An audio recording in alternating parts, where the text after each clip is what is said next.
অত্যন্ত পরিতাপের বিষয়, অত্যন্ত দুঃখের বিষয়। আমাদের দাবি দাওয়া নিয়ে একজন নিরামিষ প্রভু চিন্ময় প্রভু, যিনি মাছ মাংস পেঁয়াজ রসুন খান না এবং যিনি তিনার আহার ভগবানকে নিবেদন করে ছাড়া খান না, আজ পরিতাপের বিষয় কি হয়েছে যে জাতীয় পতাকার অবমাননা হয়েছে, এই মিথ্যা একটা মামলা দিয়ে তাকে গ্রেপ্তার করেছে।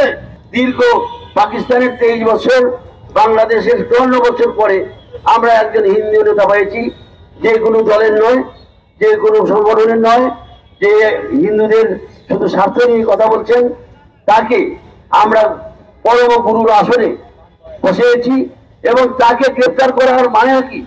তাকে যখন গ্রেপ্তার করা হয়েছে, বাংলাদেশের 3 কোটি মানুষের হৃদয়ে রক্তক্ষরণ হয়েছে। এইটা কিন্তু আমরা সহজে মেনে নিতে পারবো না। এবং একটা জিয়াসরের ম্যাচের আগুন যখন প্রজ্বলিত হয়, সেইটা যদি সাথে সাথে নিবারণ না হয়, তাহলে এটা কিন্তু একটা বৃহৎ অগ্নিকাণ্ড সৃষ্টি করতে পারে।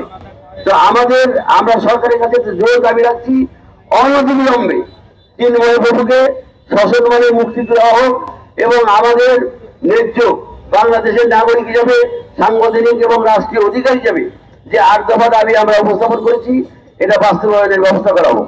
আমরা 2021 সালে ছাত্রতার বুকে বিক্ষোভ সমাবেশ করেছিলাম। কেন?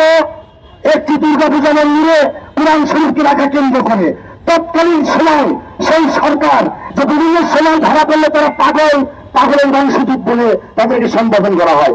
সেই সময় সেই কোরআন শরীফকে কেন্দ্র করে যখন সারা বাংলাদেশে বিভিন্ন মন্দির ভাঙচুর হচ্ছিল, তখন সরকার, তৎকালীন সময়কার সরকার, বিগত যে 15-16 বছরে যারা আমাদেরকে মুক্তিতে কথা বলার মতো সুযোগ করে দেননি, সেই সরকার তাদেরকে পাগল বলে ঘোষণা করে দেন।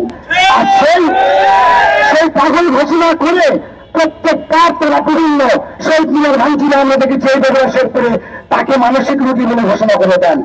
আমরা দেখতে পাচ্ছি এই সরকার বিভিন্ন ভাবে আমাদের এই সনাতনী সম্প্রদায়ের এই আত্মপথ বাস্তবায়নের যে লক্ষ্য, তাকে ভিন্ন খাতে প্রভাবিত করার চেষ্টা করছেন। আমাদের উপর চাপিয়ে দিলেন। কি চাপিয়ে দিলেন? আমরা যারা সংখ্যালঘু, কিন্তু আমরা মনে করি না আমরা সংখ্যালঘু না, আমরা সনাতনী, আমরা সনাতনী। জয় প্রিয়ম, জয় প্রিয়ম, হর হর মহাদেব। যতদিন পর্যন্ত আমাদের চিন্ময় প্রভুকে ছেড়ে না দেওয়া হয়েছে, আমরা ততদিন পর্যন্ত রাজপথে থাকবো।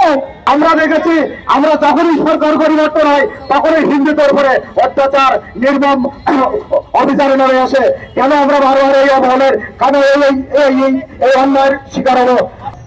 অনতি বিলম্বে চিন্ময় প্রভুর মুক্তি চাই।